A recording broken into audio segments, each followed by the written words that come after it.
Ha! No boomer moment this time.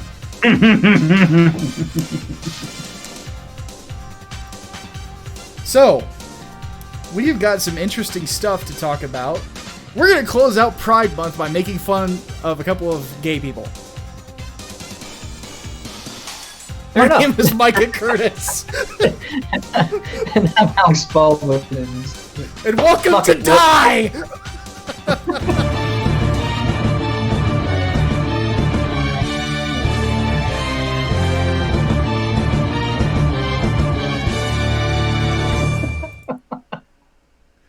Oh my god. Oh my absolute god.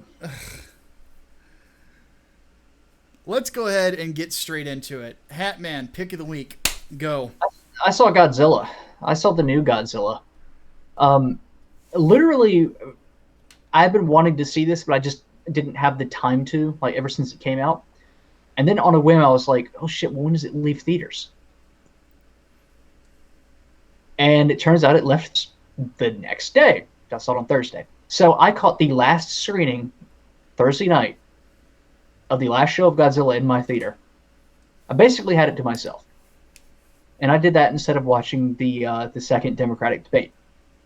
This was a much better investment of your time, yeah. It was a great choice. Can I just say this? Fuck yeah, Mothra. Fuck yeah, Mothra. I love Mothra. And oh my god, I love Mothra even more. Oh god. So that movie was literally a love letter to old school Godzilla fans. This is the sort of shit that I was hoping would be in the 2014 Godzilla, even down to the fucking Blue Oyster Cult song. Yes. Even down to that, I was like, oh my god, the actual Madmen. They did it. They fucking did it. So oh my god. I mean, they brought back the OG Godzilla theme. They brought back Mothra's song. That's how you know they are dedicated as shit. Oh yeah. Oh my god. It was great. Yeah, the human story in the Godzilla movies has always been hit or miss. Yeah. Most often miss. And honestly, who gives a fuck? And Charles Dance is Tywin Lannister in this. Let's be real. He's not some eco-terrorist. He's fucking Tywin Lannister. Yeah, and then the lady antagonist is basically Ra's al Ghul. Yeah, more or less, yeah. Yeah. Except this time they're not going with economics to destroy the world. They're just going straight up. No, Ra's al Ghul from Batman the Animated Series. Yeah. Okay. Yeah. You're going with that, but yeah. No, this is. It was so fucking good. Everything we did get was solid. Fucking. Oh my god! And Ghidorah, that was Ghidorah. That was not some kind of neutered version of Ghidorah. That was, I will fuck you in the ass with a cheese grater, Ghidorah. Holy shit, that was great, man. I'm telling you, man, you don't fuck with Ghidorah. Unless you're Godzilla. That way, yeah you can rip his fucking heads off. Mercenary just donated a couple books. Said, bucks, not books. Excuse me. I have to say, when I want to see this movie, but I heard so many mixed reports about it that I couldn't trust anyone. Can you at least give us an idea of what was good about it and the flaws about it? So, human story is the biggest flaw. I mean, they're basically just, oh my god, all the kaiju are being released and they're going to destroy the world. And main antagonist-ish lady is like, no, actually, we're trying to save the world because if they raise the planet, then it's going to cure all the environmental disasters that we have caused. And humans are a virus. Yeah, more or less. But no, everything else beyond that is fucking great. I mean, you get monster fights, and I'm not talking about like only 6 minutes of monster fights like from Godzilla 2014. You straight up get Godzilla versus Ghidorah. You get fucking Rodan versus Ghidorah. You get Godzilla and Mothra versus Ghidorah and Rodan. It's fucking great. It's wonderful, and it's badass. And again, if you're a fan of old school Godzilla, it's got so much shit in there. I mean, Burning Godzilla is in it, for God's sake. Yeah, exactly. Holy fuck, that's something I wasn't expecting. But no, it was good. The reviewers are probably not fans of the franchise, which is almost certainly why they gave it bad reviews. It still reminds me of my favorite meme from that movie is where it's a quote from one of the dumb reviews saying, and Mothra is a giant ugly moth, and the next thing you see is Mothra with a fucking gun. Like, what'd you say? Who the fuck said that? Who the fuck said that? Somebody figure out who the fuck said that. I will go to their house and I will fight them. I will shit down their chimney. You do not disparage Mothra like that. I can't remember who the reviewer was, but people were shitting all over it. It's like, are you fucking serious? Deservedly so. Deservedly because Mothra's design was awesome. Mothra's great. Mothra stung the fuck out of Rodan, too. Oh, yeah. Yes. Fuck yes. So, in conclusion, 10 out of 10, this is easily everything that I was looking for from Godzilla 2014. Worth 5 years of wait. Fuck yeah, Mothra. Yep. The only way that the hipsters who were reviewing this film would have given it higher rankings is if Godzilla, like, started identifying as a female or something like that in the middle of the movie and started wearing a rainbow scarf. Like, let's not kid ourselves here. Yeah. Then they'd be talking about how inclusive it is. So, got another donation here. Let's see here. Now all we need is Godzilla versus King Kong or Pacific Rim versus Godzilla, or my personal favorite, Pokemon Sword and Shield versus Godzilla, specifically the giant Pokemon stuff. No. We need Godzilla versus Cthulhu. Oh God. I will write it. Nobody. Whoever wins, we lose. That would kind of be the tagline. Yeah, that would be it. No, fucking. They're doing Godzilla versus Kong next. They set it up in the credits and they've already announced it. Supposedly it's next year, but I think they're going to push it back a bit more. Probably. After that, the movie sort of sets up Mecha Ghidorah. Mm-hmm. And they have the Oxygen Destroyer in there too, so maybe Destroyer might be in there. But I think where it's going to go is Mecha Godzilla. I think. I'm not laughing at you. It's Dorth Bobcat donated $1. Says can't be a good movie. They didn't make a Ghidorah versus Ghidorah a Trump analogy. Gold Dragon bad. I think Gold Hydra bad technically, but oh my God. But no, I think Mecha Godzilla, piloted by some crazy motherfucker. There's your Pacific Rim versus Godzilla, but in the form of Godzilla versus Mecha Godzilla. I would be okay with this. I would watch the fuck out of that. I wouldn't mind them get Guillermo del Toro to direct it too. Reviving these other Titans with cybernetics, and then have like Team Godzilla versus them. But my saying is, if you're gonna do that, you have to bring in Gamera. Then you would, if you have Gamera, Mothra, and Godzilla versus Mecha Ghidorah, Rodan, and pick another monster. That would be the shit. If we're gonna go mechas, Mecha Ghidorah, Mecha Godzilla, and I guess Mothra. Oh, that'd be a good one too. Yeah.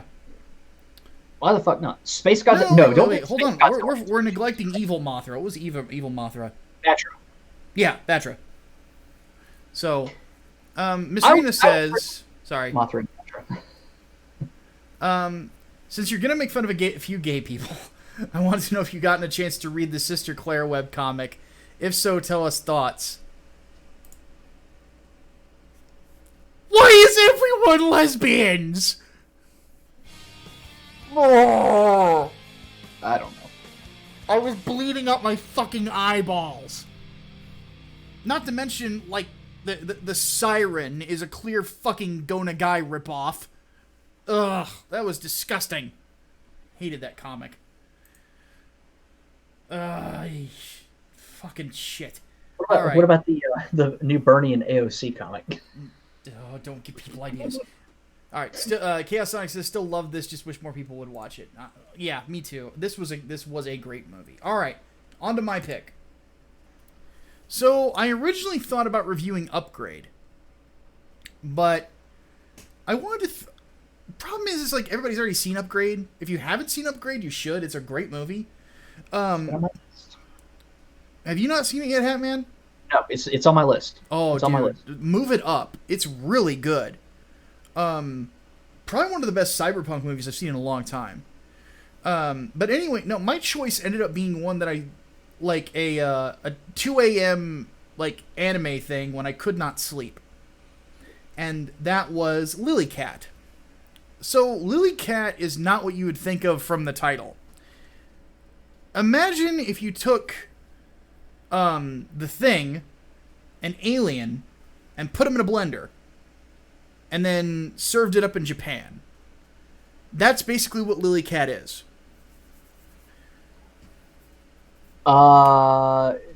Is this what I think it is? With a lot of the gore and shit. It's not that violent, actually. It's got a couple moments. It's no more gory than The Thing is. And The Thing, when you think about it, doesn't really have that many gory scenes, like maybe 2 or 3. And that's kind of how this one is. This film has one really gory moment where you see a cat get killed. That's really jacked up. But the rest of the movie is not... It's not Genocyber. You might be thinking of Genocyber. That's probably what I'm thinking of. Genocyber is the super gory one. Suddenly flashbacks. Yeah. Anytime I hear Genocyber, like, I immediately hear the theme music first, which is called Genocide. And then I think of Botchamania as well. So, you wrestling fans out there will know what I'm talking about. So, but no, Lily Cat basically is truckers in space. You know, it's a group of people who are on a freighter mission, basically moving freight from one area, or no, it's not a freighter mission. They're going. It actually kind of reminded me of Dead Space in a way. They're going to a planet basically to see whether or not it has resources that Earth can use. But it's a 20-year trip, so they cryogenically freeze themselves. Well, at some point during the journey, an alien bacteria makes its way into the ship, and hijinks ensue. On top of that, there are 2 people that are within the crew there that state they are from the company that hired them to do this trip that actually are not. And as such, could be possible threats to all people aboard. And from there, it becomes this big horror whodunit, and a lot like The Thing, where you learn a lot of the motivations of the people involved and the things that are going on and stuff like that. It's actually pretty good. The dub was surprisingly competent for the time that it came out. I was not expecting that. I usually don't expect older dubs to be competent. You know, if it's not Trigun or Cowboy Bebop or the first Evangelion dub, not the current one, then, you know, I don't expect good things to come out of it. But this one wasn't too bad. The only problem is it's very it makes the same mistake that, oddly enough, Princess Mononoke makes, where they're trying to fit as much dialogue as they can between the lip flaps, and they kind of end up over-speaking, and it really sounds a little awkward. Like, yeah, Princess Mononoke had that problem at some points. Lily Cat has that problem throughout it. But even so, the American nationalization of it actually does tell an interesting story. So, it's a good sci-fi. You know, if you're looking for good sci-fi horror, which admittedly is not something that we see very much these days. So, yes, people who are wondering, yes, it's on my list of stuff to write. You know, I would definitely recommend it if you're in the mood for stuff like Alien or Dead Space or The Thing. This is right up your alley. You know, even if you're not an anime fan, I could see people enjoying it. It's a very mature story. No nudity in it. No, there is a little bit of nudity in it. A lot of violence. But again, it's a horror movie. Like, what the hell else do you expect? So, I forgot Outlaw starring Ghost in the Shell. I don't remember much of Ghost in the Shell's dub. Was it really that good? Standalone Complex is a really good dub. But are you talking about the 95 film? The original film. Yes. I haven't seen it in a long time. And yeah, I recommend the dub. To answer Hardboiled's question, if the flaws that I described about this film sound a little bit too much for you anime fans out there, I would say watch the sub. If you don't mind the kind of old jank of older dubs, and want one that's above what the standard was at the time, then watch the dub instead. It really just depends on personal preference. Serena said, the creators are a lesbian couple who want to represent the LGBT community by excluding straight characters. This is about the webcomic she had me read. One of them is a huge SJW that wants to pander to the rainbow community. They want to add all types of alternative lifestyles in the comics, and as such, it is fucking cringy. Ugh, I hated that frickin'... Ugh. Blech. I'm going to have to eat something delicious later to get that out of my throat now. But anyway, back to Lily Cat. So, needless to say, we do not advocate the eating of cats or anything like that. But no, this story has Hatman pets the cat in the background to assure everyone. It is not Key Cat, for those wondering. No, it is not Key Cat. Because Key Cat's a Maine Coon, isn't she? Sort of. This is a straight Siamese. Yes. Maybe he'll come to see. Anyway, continue. A handsome little guy. Mm. But anyway, just go ahead and move the camera. I'll see if I can. Okay. I'll bring the camera around. People, the way people like cats. Yep. So there's the cat. This is not the Lily Cat from the movie I've described, but it is a cat. He is Siamese, if you please. Yes, he is. All right. So that's all I got for this one. Definitely gets a recommendation from me. Check it out on Amazon Prime. It is definitely fun. And if you're wondering my animal preferences, I am more of a dog person than I am a cat person, but I like cats too. Same. I've always been a dog person. I mean, my Key Cat acts more like a dog than a cat. Yeah. But I love her anyway. All right. So let's go ahead and get to the topics for the week. So first one, Sina Grace, who wrote the last two Iceman series, both of which were canceled for low sales. So who murdered Iceman? Yeah, pretty much. He didn't, oddly enough, he was not the one who had Iceman get reverse conversion therapy.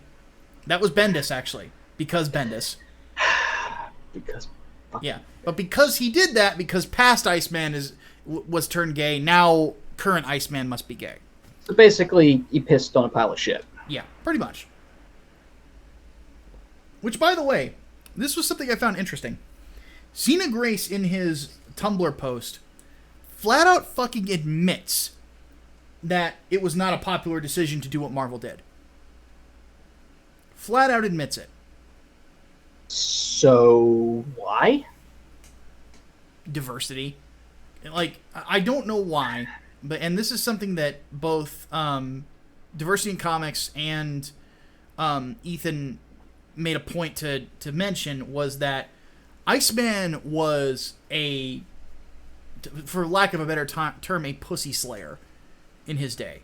Like, he was always hanging around women. He was, dude! And he was that kind of guy. And, you know, I know he had a relationship with Polaris. I don't remember who else he dated in the comics. But, you know, he obviously was a straight character for most of his publication years. But for some reason, there had been a push to make him gay.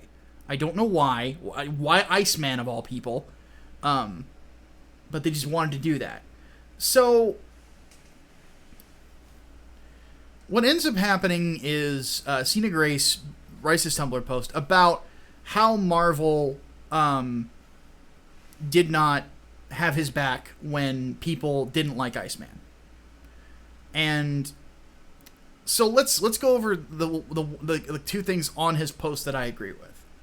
First thing I agree with is the fact that it exists. I think that it was a good idea that if you feel like a comic book company like that has done something incorrect or there's something jacked up about it, you should probably speak out about it and let people say what they will about it and go from there.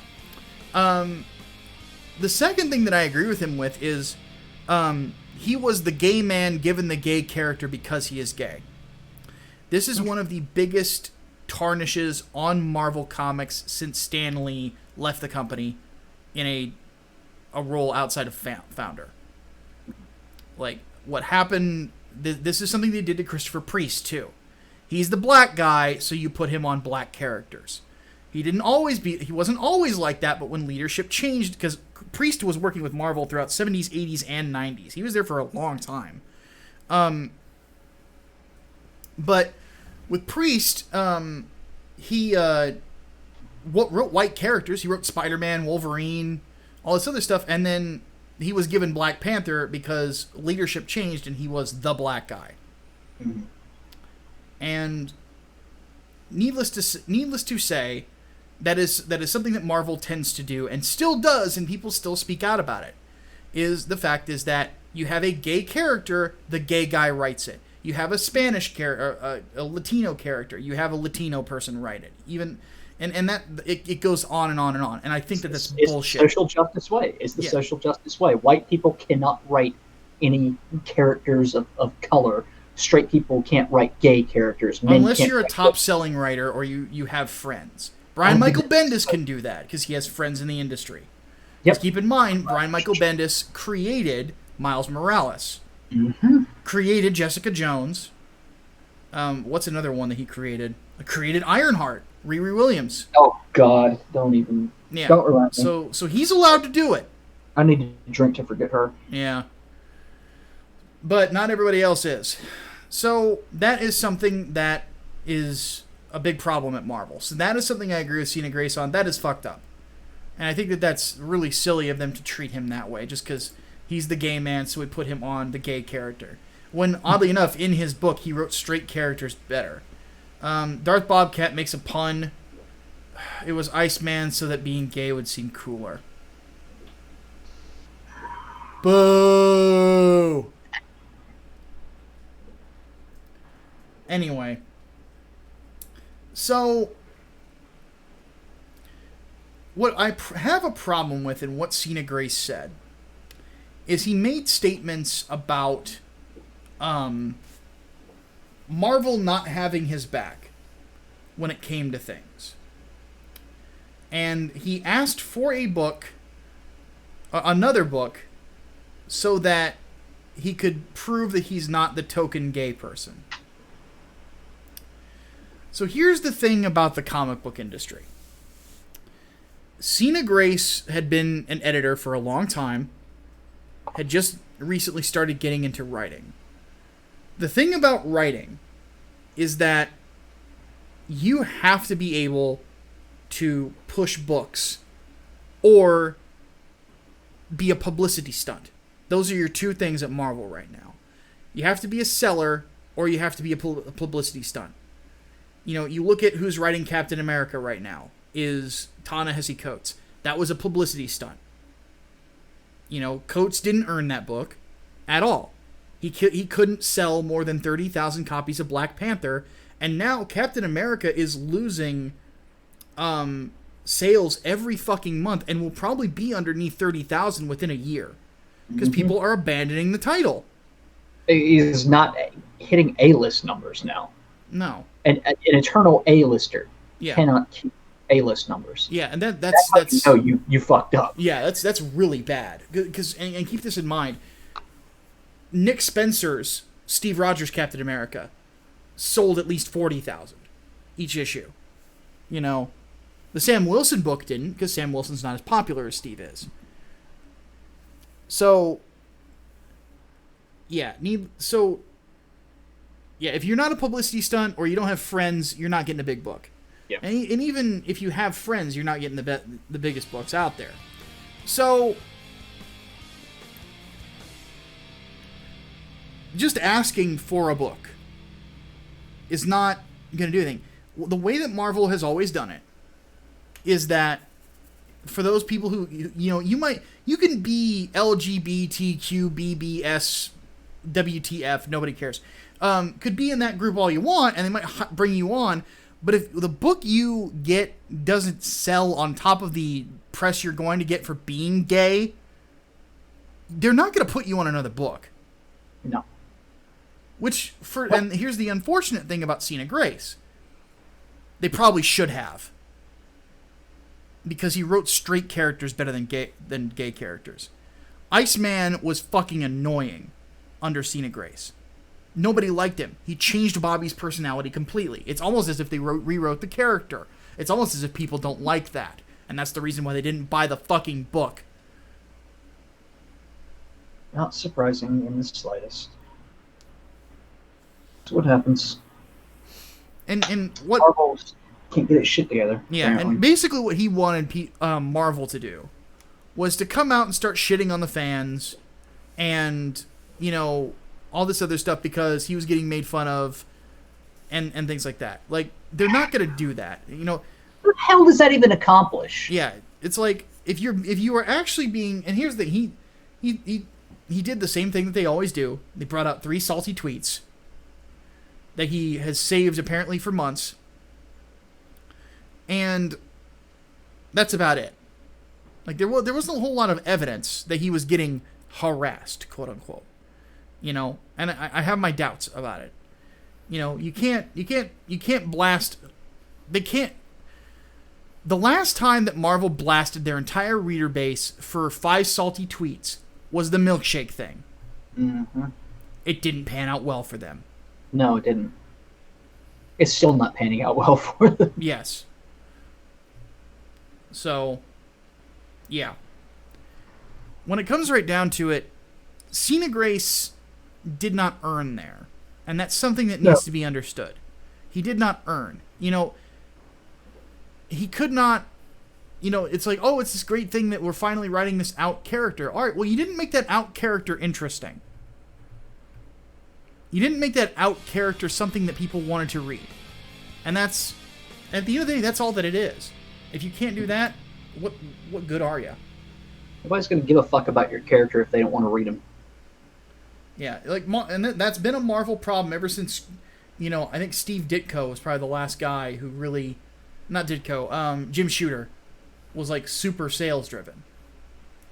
So, a couple things here. Darth Bobcat donates $1, says, Cena Great just admitting he'll never work in the industry again, so he might as well salt the earth on the way out. Basically, yes.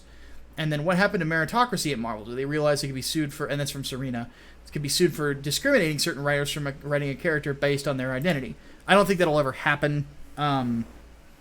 Mostly because, like, in the same art, like, Grace couldn't take this to court.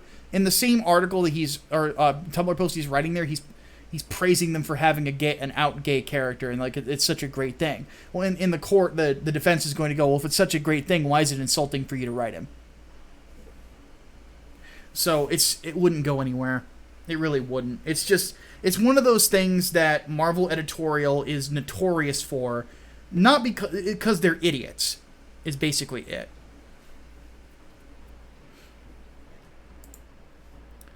So, yeah. Let's move on. Yeah. Hatman, because I know you have the article pulled up. Let's talk about the Oni Press hit piece.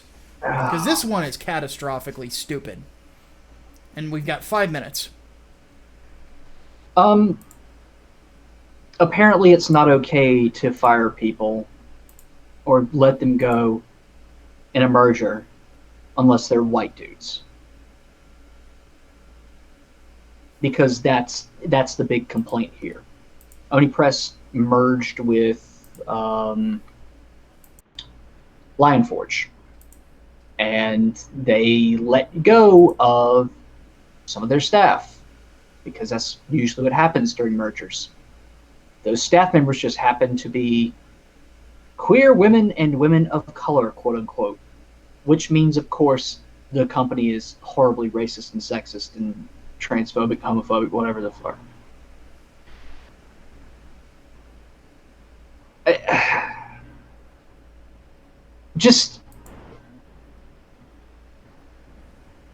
I don't really even have words. I don't have words. I mean, it's constantly you see this a lot. You know, if there's ever layoffs or anything, suddenly the company doesn't support marginalized employees. And this is no different. Where was that one line? Fuck.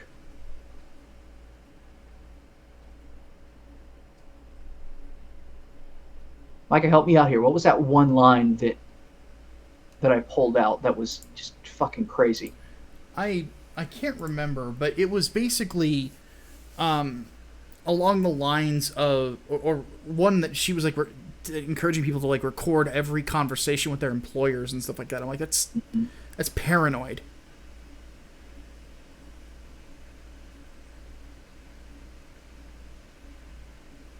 Fuck. Shit, I can't fucking find it. But no, chaos. Chaos. Here's something that I've learned: never, never ascribe to malice what can be explained with stupidity.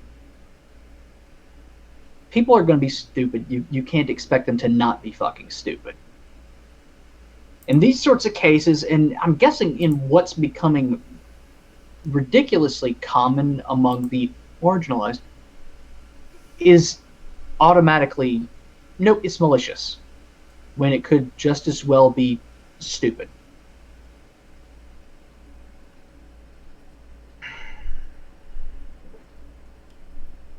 I mean, the article says like Oni Press didn't have an HR department because they were like a really small company started by some friends. Okay, that's just stupidity on their part. That's not malice. How? I don't. Well, here's the we're kind of running out of time on this one. Here's the big thing about the article in general is that her basic argument is that because she was fired, there is no support at Oni Press for such and such people because for whatever color you are on the rainbow even though they claim to be diverse. It's like you read the article, you realize this lady's a psycho. Oh yeah. Oh no, here it is. I found it. Where one of the employees that got laid off says, quote, her relationship with one of the creators she managed, unnamed creator, which is very unusual because usually, you name and shame him, soured, with the writer shouting at her over the phone and refusing to communicate via email before finally telling her at a convention that he couldn't tell her apart from the other biracial black person in the office. I put $3 on that's bullshit, Walter. Yeah, a lot of people have been calling her out on that one. It's like, that doesn't sound right. And even if the two of you look similar, it's an honest mistake. It's like, give me a break. So, and I was about to say, if people refuse to talk to you, email or over the phone or whatever, have you maybe considered that you're the asshole? Yeah, exactly. It's like usually when somebody accuses the entire world around them for being crazy, usually they're the crazy ones. Yep. So, all right, real quick, we're going to go ahead and interrupt the usual train of events. Some breaking news that came through before we got started, and I realized I haven't talked about it yet. Star Wars Girl 77's a YouTuber who's been, part of several different online communities and talking about crazy shit going on with Star Wars. And recently there was an issue in her family where her sister had gone missing, her younger sister. And unfortunately, it has been reported that her sister has passed away. So, over on Twitter, D-Day Cobra has posted a link to a GoFundMe to help with the funeral. So, if you guys wouldn't mind looking that up, if somebody could actually find that, one of the mods, and please put it in the chat for people to donate, it would be greatly appreciated. She seems like a really good, cool girl, and it's like it should be something that we keep in mind for any parent. No parent should have to bury their kids. No, and absolutely not. It's a sad thing, to say the least. So I'll be praying for her family, and hopefully they'll be able to, bury her in peace. So, all right, let's go ahead and move on to our final topic of the day. Some happy news.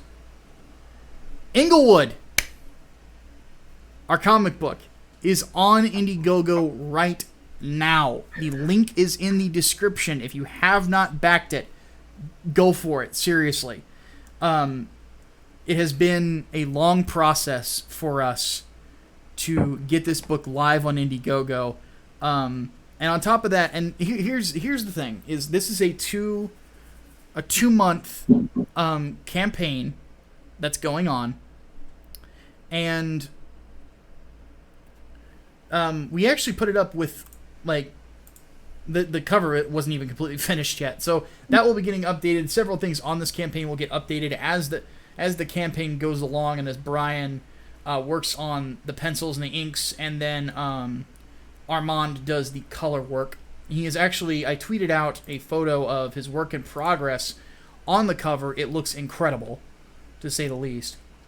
We are at 30% funded, Yes. $2,109 already put in. And how many Windy City specials we got? I know I had to. By the way, you kind of goofed something. So how many do we really have? Is the question. I think we had Yes, 6 that's what I'm before looking you at. changed But it. before that, you have to hit the button because I goofed and I messed up the pick your shirt sizes thing. So everyone shame the Hatman. Yep. Everyone shame the Hatman. Everyone shame the Hatman. Shame! Shame! Shame! Shame! I'm gonna be honest with you. I'm kind of retarded. So Hatman will fix that. It's fixed. If you backed anything with the shirt or Windy City special, whatever, anything that comes with the shirt, and you have not already gotten in touch, and 3 of you have, so I'm waiting to hear from about 5 of you. Let me know what shirt size you need. Literally, just if it's a regular size or a tall size. That's Yep. it. That's all I need. Yep, But exactly. 14 people so far have gotten the Windy City special. Yeah, and those for those of you who don't know what we mean by that, that is the top tier of the book. It is the director's cut of the book, which is a forward of the book by me, the 34-page comic. We got to correct that too. The 34-page comic. Actually, no, it's 36. I'm sorry. 36 Wow, pages. okay. Yes, because the book itself, the main story is 24 pages, and then the prequel, or rather the start of it that I added on is another 12. So, 36 page issue number 1 is in there. Brian's original sketches will be in that too, so his sketchbook basically. And on top of that, and even commentary parts on it if he wants to add it. And then at the end of it will be you guys, fan art. So, specifically, what I mean by that is we are having a contest. So today I'm announcing the Inglewood Art Contest. It's going to be taking place from July 10th to July 31st. The judges of this contest will be Brian and Armand, so the art guys, for this particular book. If you are in the top 5 of this, you will be getting featured in the director's cut. On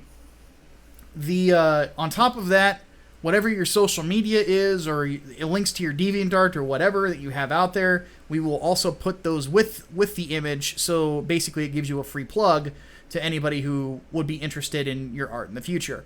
So, top 5 will be in. Top 3 will get a free comic of the regular edition, so the regular physical 32 or 36 page comic.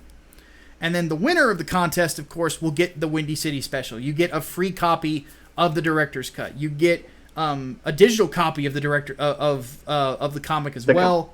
You get Angelica's pinup. Angelica being Elijah's one of Elijah's top students, and who will she's sexy redhead. That's all I really have to say there.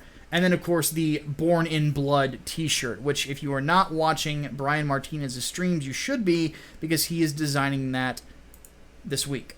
So, alongside my crappy mock-up. It was a good idea, though. So it was a good idea, but crappy mock-up. That's why I'm not doing the art on this thing. Yes, exactly. So, go ahead and side note, Ethan Van Sciver is currently the lead donator. Oh, on the thing for Star Wars Girl. Yeah, well, Ethan's probably one of the most generous people I've ever met. Which is why he's a good friend. Let's just put it that way. So, is the book... so let's answer some questions here. Is the book black or white, or will it be colored? It's colorized. Yep. Full color, all the way through. And Armand is a damn good colorist. Yeah, that image of the saint that you see on the campaign there, that's his color work. Yep. It looks great. Yeah, it looks fantastic. And let me do something here. I showed this to people on my live stream yesterday on Twitch, because we kind of switched game night and the podcast around this week. So let me show you guys what the work in progress as of yesterday is. He might be done by today. I'm curious to see, but yeah. Look at the background, and like it's looking great so far. And he's done just basic shading of grays on all the people, and he's gonna fill everything else in. Like, it's gonna be a badass looking cover, to say the least. So I love the Double Dragon vibe of it. You know, it just, because if you look at Elijah's design of his costume here, he has definite video game influences, especially, you know, Mortal Kombat. Yeah, this is gonna be a badass book. I'm so excited for it. So, gosh, it's hard to believe it's here. You know, so if you have not backed the book yet, please do so. It is like, even if for the international flavor of our audience, the $5 tier is basically for you, because you get the whole comic in digital. We are looking to distribute through Amazon for that, where you guys will get a code for it, basically, and then you'll redeem that on Comixology, and all you have to do for that is an Amazon account. If you know, if we don't, eventually, you know, we'll find another way to send it to you. I know shipping costs are really big for international folks, and that is basically an average of what it would cost to ship the things according to weight. And since there's like 9 classes of places to ship, that's basically the calculated average of what it would cost. Some places are more expensive than that. Some places are cheaper. I'm just going by average to be extra careful, because last thing we want to do is get killed by shipping costs, and that in turn hurts you guys because you won't get your stuff out when you should be. Yeah. Chaos Sonic donated $5. Holy crap, man.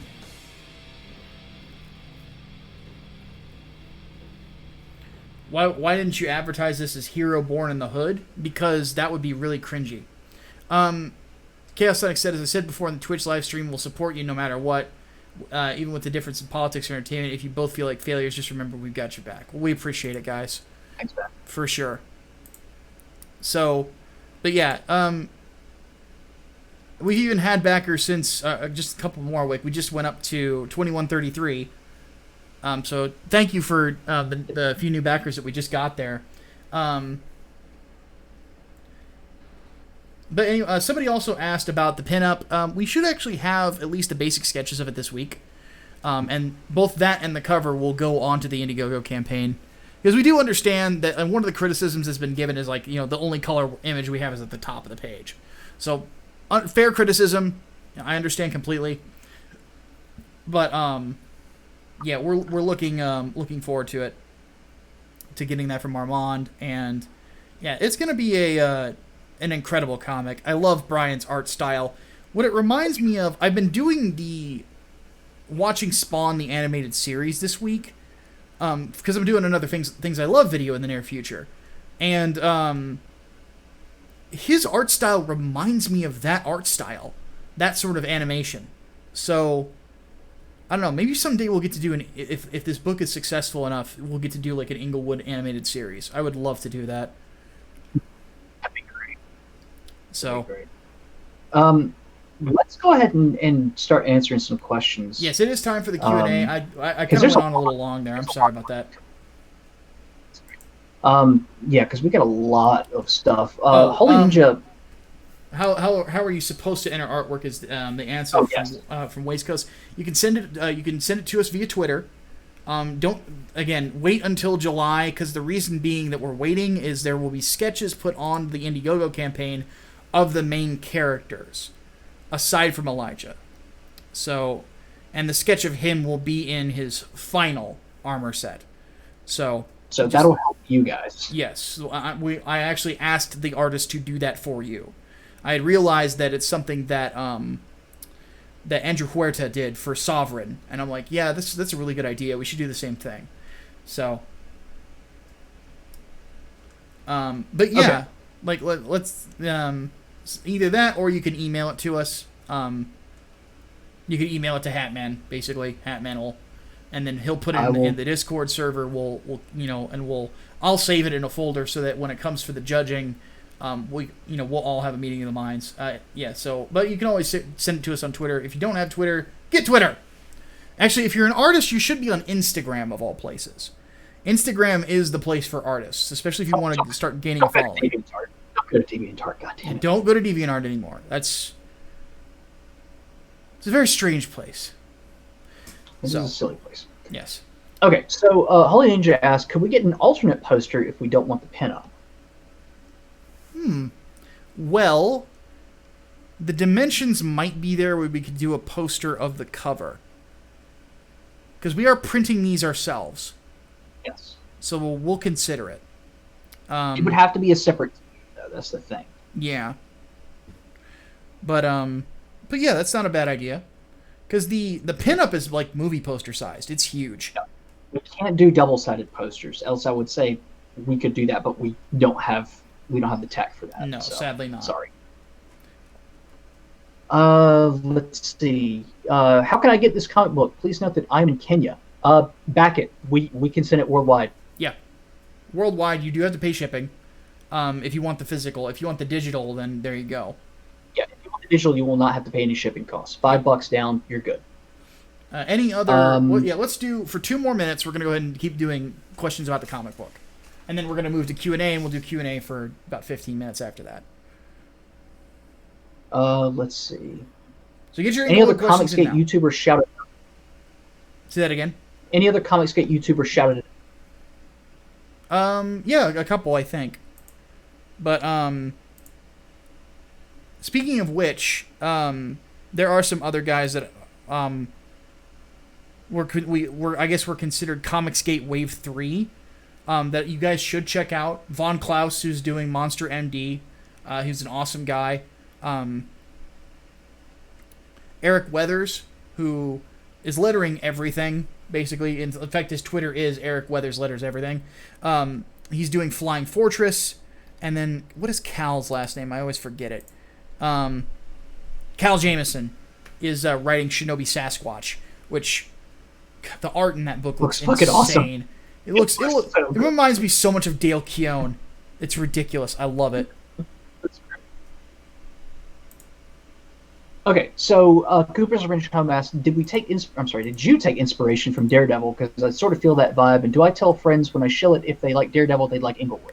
Yes. That is something I was talking about Aiden, with Aiden about that last night. I said, yeah, this is a big... I know you love Daredevil. You're going to love this. Aiden's... To quote Aiden Paladin, this looks amazing. So if Aiden likes it, you should buy it. Just saying. But... Red Dragon asked, what made you want to make this comic?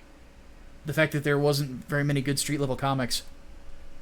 You know, I've found that a lot of people are disappointed with Daredevil, disappointed with Captain America, disappointed at a lot of other street-level characters, disappointed Batman.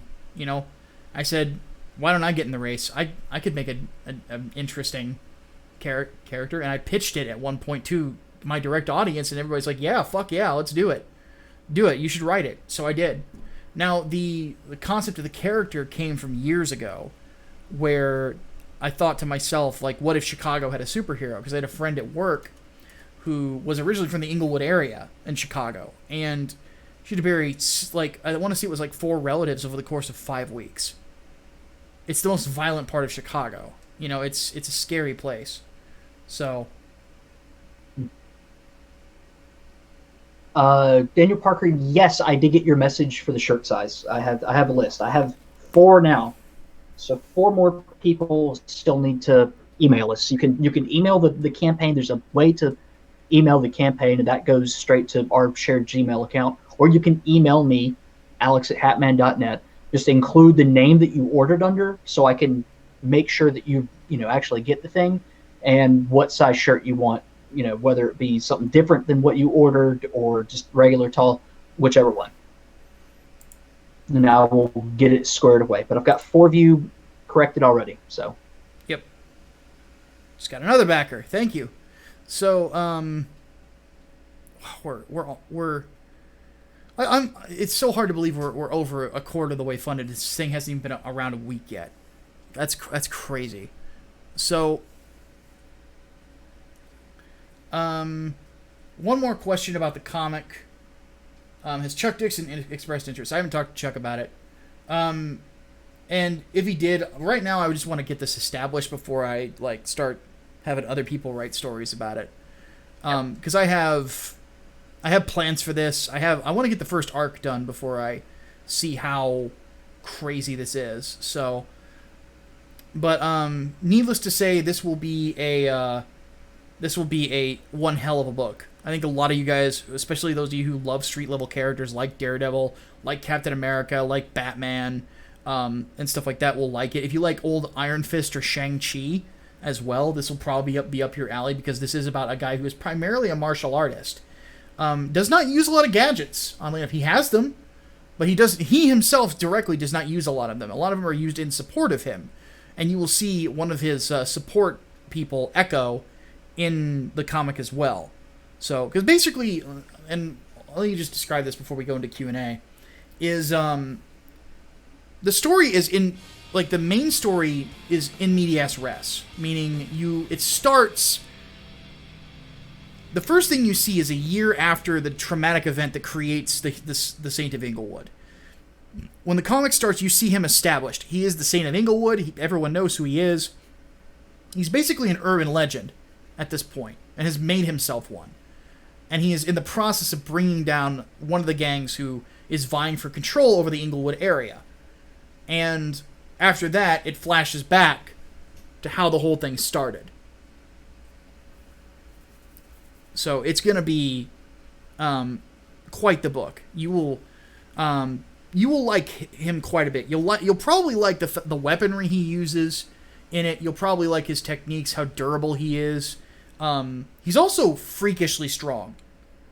If you were to put him in a room with Nightwing, he would be taller than Nightwing by 4 pounds. Sorry, by 4 pounds. By 4 inches. He'd be 4 inches taller because he's 6'2", and he would outweigh him by almost 70 pounds. Considerably bigger. He's big. He's a fast motherfucker. He's about as big as Deathstroke or Captain America in his physical size. He's a huge guy. And fast motherfucker too. Yeah, he is kind of like Brock Lesnar in a sense. He's a big guy, so big and so athletic. You would think that the laws of physics weren't properly explained to him. Oh yeah. So, and on top of that, he is well versed in Muay Thai, Judo, wrestling, boxing, Taekwondo, Brazilian Jiu-Jitsu, Japanese Jiu-Jitsu as well, karate, and he has a black belt in 3 different disciplines. He's a monstrous martial artist. And on top of that, he also, as part of his training regiment for his fights, he would do gymnastics.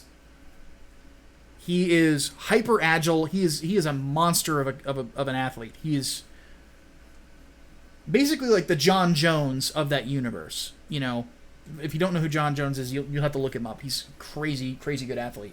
So, yeah, he is basically the Shang-Chi or Richard Dragon of his universe. He is the best martial artist in the world. No one is better than him. So, and not a junkie, but he did have substance abuse problems at the end of his MMA career. And that will be something that, as he does what he does, will be a struggle to possibly go back to because of the pain he's in from what he does. So it's going to be it'll be crazy, to say the least. How does he compare with the MK cast? Well, he's not superhuman, so he'd probably get wrecked by quite a few of them. But yeah, he has a painkiller addiction, or had a painkiller addiction at one point.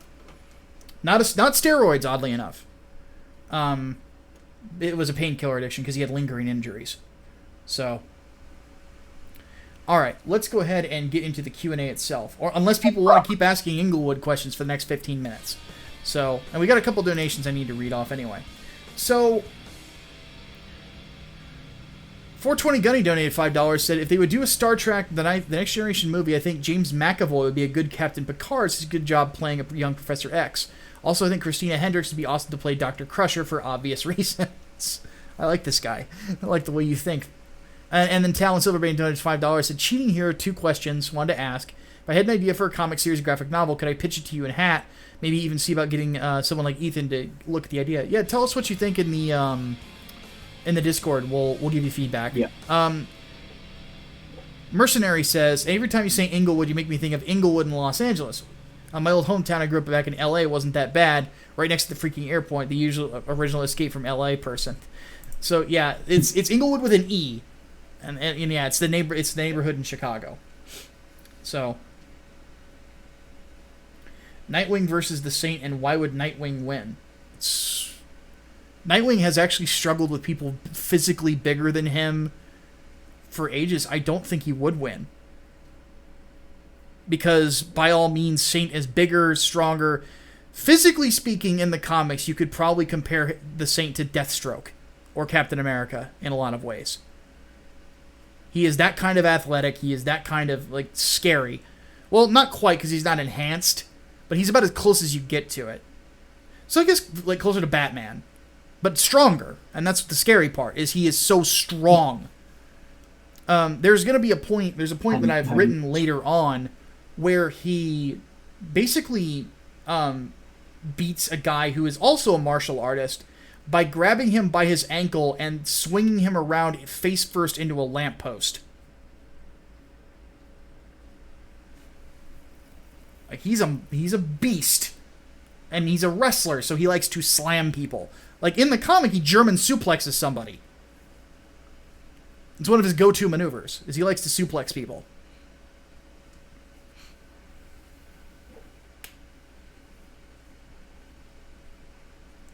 All right, we got questions in the Discord. Yeah, so let's go ahead and get to that.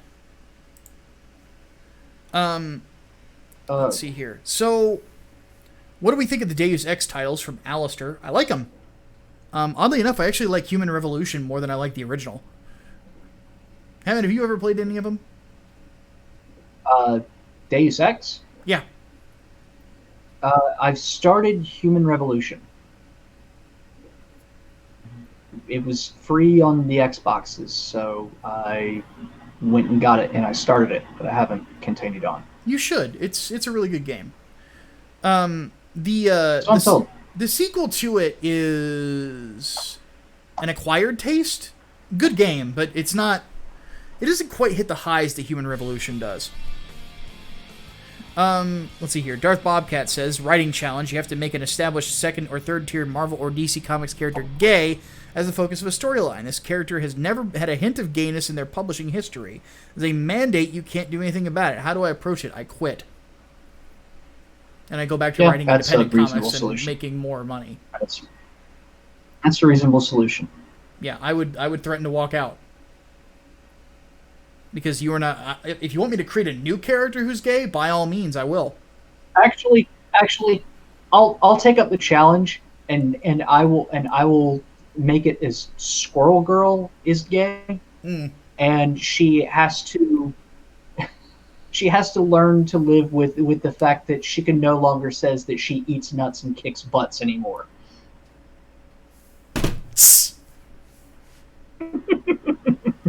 All right. Talon Silverbane says, have we ever checked out the overly sarcastic productions in their videos called Trope Talks? If not, you should check it out. Report your thoughts on them. Hatman, you might have to at some point. I'm not going to have time for it. Let's see here. Trope Talks. Serena says here, don't take this the wrong way, but I'm more interested in 3 Nights, 4 Days and Project Lazarus. Could never get into street-level heroes. Besides, very into dark fantasy and urban fantasy. Could never get into high fantasy like Tolkien. Well, that's understandable. 3 Nights, I have a feeling, will probably be a very, very successful book. Because it ticks a lot of the... Because this book is not a graphic novel. It's a pretty short comic. People thought that Graveyard Shift was short. This is actually shorter. But the difference is... This is the origin story, though. Yeah, it's the origin story first and foremost. And second, I'm not a decompressed writer. This has a lot of story packed into all 36 pages. So, and I think there were questions in the Vidya thing. Holy Ninja Joe had also asked thoughts on Shintaro Furukawa's statement about censorship, basically saying Nintendo's not going to censor games. Good for them. Yeah. You know, I think somebody's asked us that before, and yeah, it's good for them. Nintendo of all people is saying that censorship is bad. What timeline is this? I know, right? Nintendo not afraid of the boobs. She says, despite my dislike for high fantasy like Tolkien or Martin, I want to write my own high fantasy comic that will eventually evolve into urban fantasy. It's not a bad idea. I think Serena had actually pitched us on her idea as well. So, Hatman had to get up for a second. So, Manicure, let's see, proof will be in the pudding. I agree with that. I think that when people read Inglewood, they're going to stick with it for a long time. I have no doubt that when I write this character, when people read this character, if you think you like the idea now of this character, if you just sold on him based on concept, wait till you read him. He's really good. Like, every single person who is on this team with me, when they read the script for the first issue, they went, holy shit.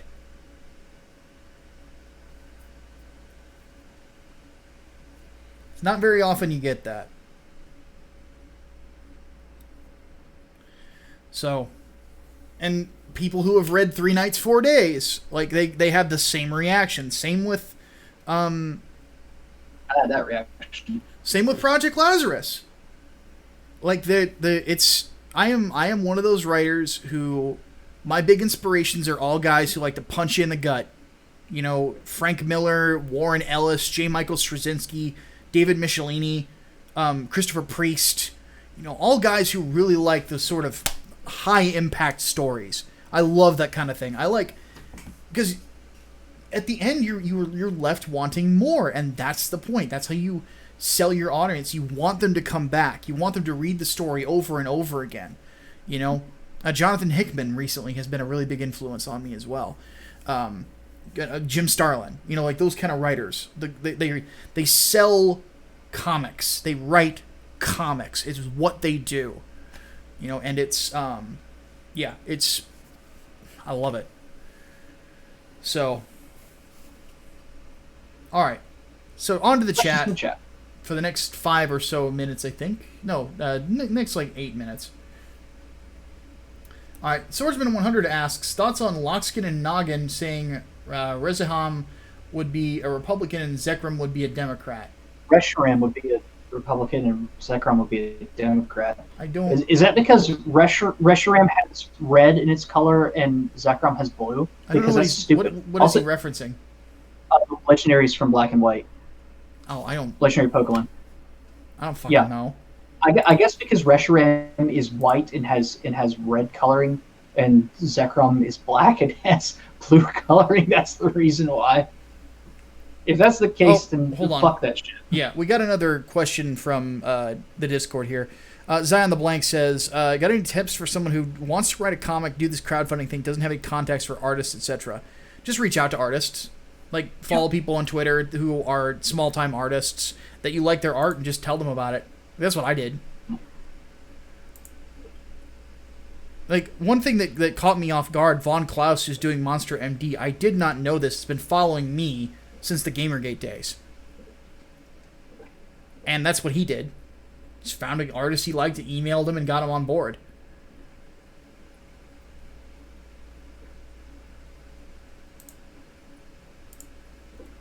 That was because they represent truth and ideals. That's right. That's right. They did do that whole thing in Black and White. I kind of like the idea of it being more of a race-based thing than anything else. Because of fucking course it would be. Wow. Anyway, so what else we got here?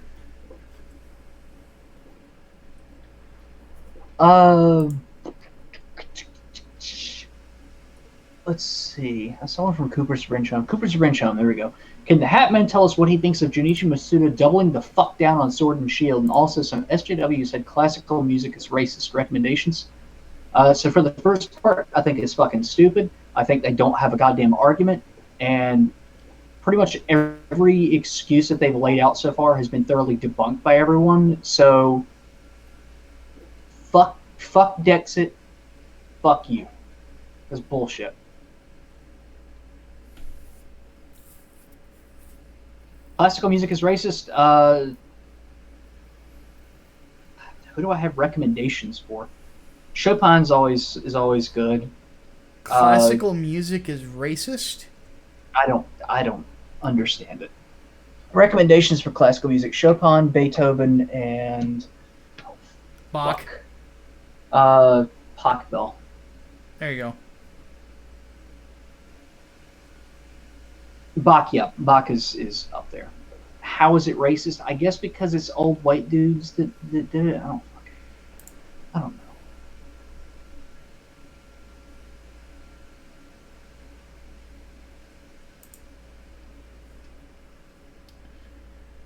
Okay. Here's one that I can definitely answer. Audis Whisper asked, if you were going to write a long series of books, how do you go about laying the groundwork and keeping the story consistent? Write the whole fucking outline. Yes. Don't be Chuck Wendig. That is what I've been doing, no shit, for the last 15 fucking years. I am writing the whole fucking outline, and even like writing whole chapters of books out of order, because otherwise you are going to write yourself into plot holes.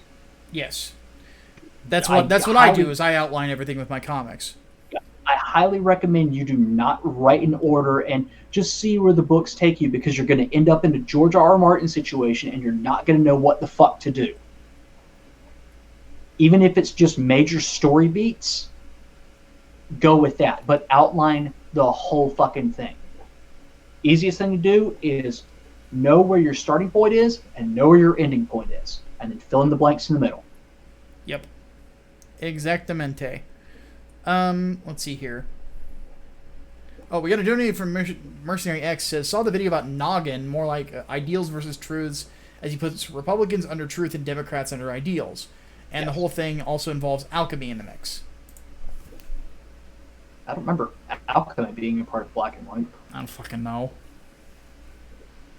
All I know is Blastoise, damn it. Blastoise Master Race. Exactly. It's all I need.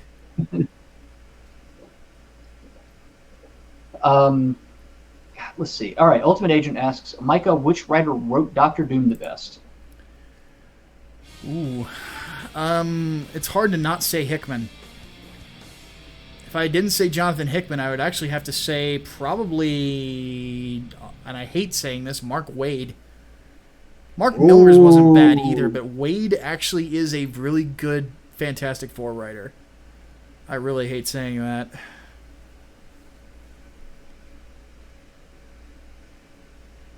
Ooh.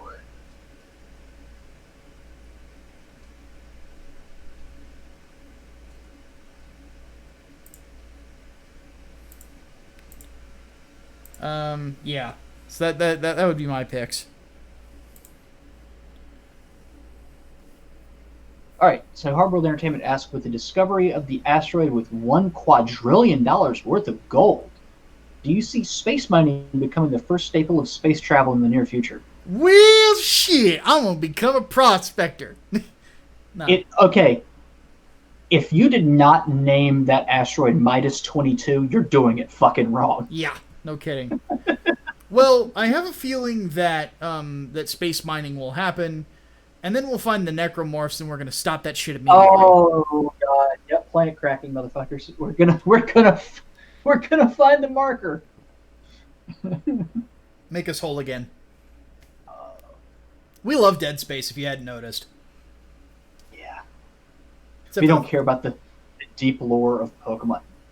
The Hatman is the Pokemon guy. Not the deep lore. I don't give a fuck about the deep lore of it, like alchemy and stuff. No. I'll talk about surface level stuff, but that's about it. For me, just give me my Blastoise, give me Dragonite, and then I'll fill in the blanks from there. Probably the only deep lore thing that I actually am interested in is the multiverse theory. Or not even theory, it's confirmed at this point. That Delta episode of Oras fucking changed everything.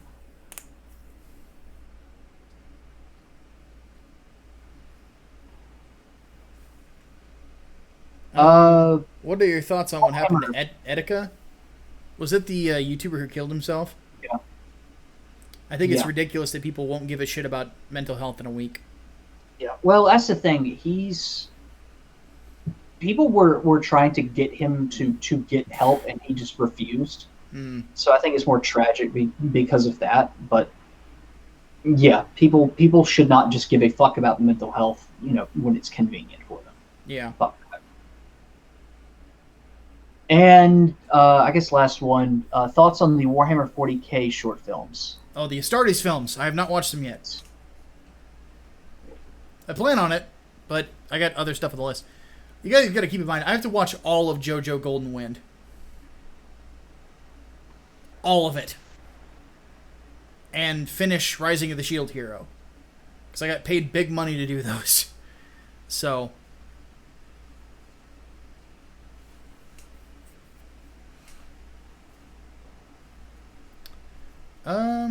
Anything else? I think that's about it. We've defeated the amount of questions out there. We have Unbelievable. Oh, goodness. All right. If y'all have anything left over, you did not get a question answered. Hit Brainbox, tag him, Yep. So. and back Inglewood. Yes. If you don't have the money right now, because I know some people have been saying I don't have the money, or I want to back like the Windy City special, but I don't have it right now. You've got like 2 months. Yeah, exactly. We don't care when, just get on it. We've given you a lot of time. Not to mention, you can change your tier too, if I believe correctly. Can't you? I think so. Yeah. So if I think you can. if you got the physical and you want the director's cut, if you have the director's cut, you want all the swag, or the poster tier, because I don't think has anybody just claimed the poster tier? One person. I think one person. One guy. One dude is like, just give me the hot chick. One pinup. A lot of people really want that director's cut, though. I've noticed. Yeah. Well, A lot of people really like sketchbooks. extra stuff. Oh, extra stuff in it. Yeah.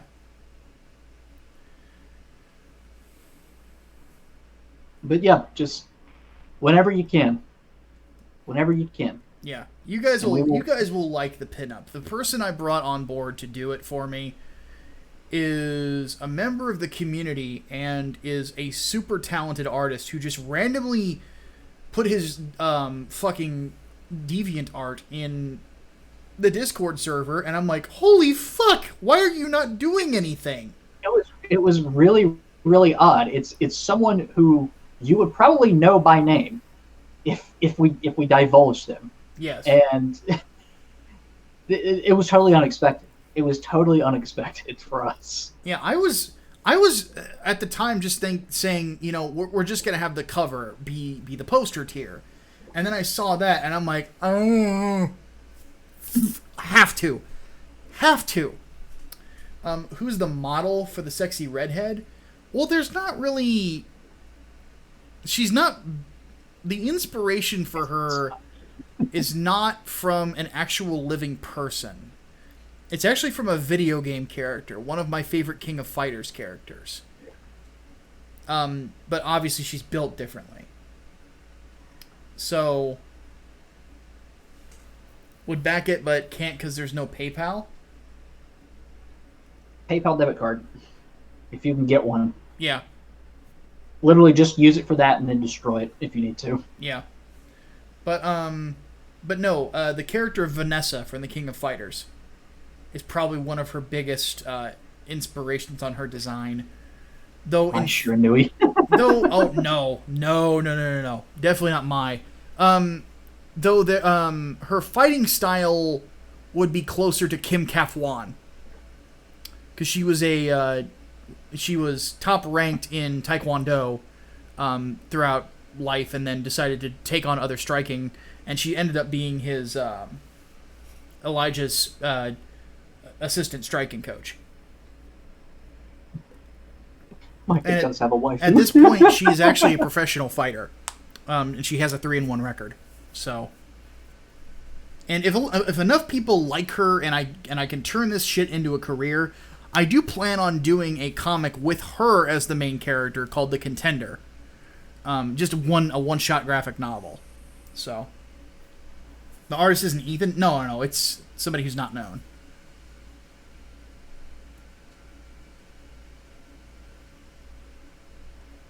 Thank you, Iron Templar. I appreciate it. I love all of you who have backed this. Seriously. I would like read out the names of everyone who was back the Windy City special, but I know some of you would rather keep your real names private, so yeah, I can't do that. I will just say thank you. Yeah, just know we love you. That's we do. Yeah. You will get the thank you notes. Don't worry. Oh yes, to say the least. There'll be lots of them. All right. Well, I think it's about that time. It is about that time. Hatman, any final words? Keep going. Keep shill Inglewood everywhere. Do it. Yeah. Throw it in the Comicsgate hashtag. Flood it if you have to. Yes. Tell your friends. Tell your wives. Tell your friends' wives. Tell anybody who you know who loves Batman, Daredevil, like those kind of characters. Point them at Inglewood. They will love this comic. Oh, real quick, what the Windy City special is. It is the director's cut of the comic book. It is the t-shirt, the Born in Blood t-shirt. The pinup poster, plus a digital backup.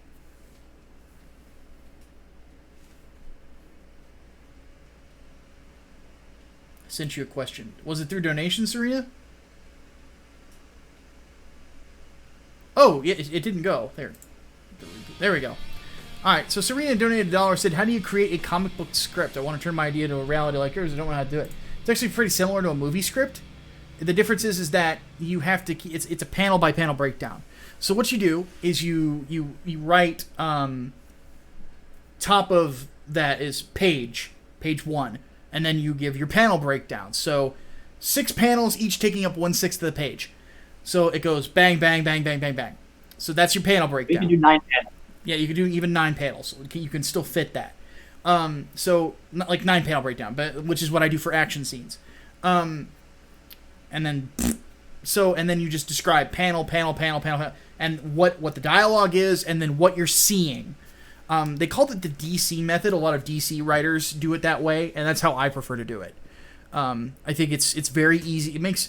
my artists don't ask me a ton of questions because they've got everything they need in the script, including the colors of things. And that's the real thing, is like you have to be descriptive. Oddly enough, if J.R.R. Tolkien was still alive, he would be a great comic book writer. So, I think he was a great writer in the first place. So, alright. We are going to go ahead and take off. We do appreciate all of you. Again, if you have not already, back Inglewood, or at least bookmark it if you don't have the money right now to back it later. We need to take off. I need to get food. I'm hungry. I need to get food. But yeah, we really appreciate all of you, seriously. So thank you so much for backing the comic, for watching us this week. We'll be back with the Overflow later in the week, and of course back with a podcast next week. But in the meantime, my name is Micah Curtis, your favorite vanilla gorilla. I'm Alex Baldwin, also known as the Cat Man today. We'll see you guys next week. Deus Volt. Deus Volt.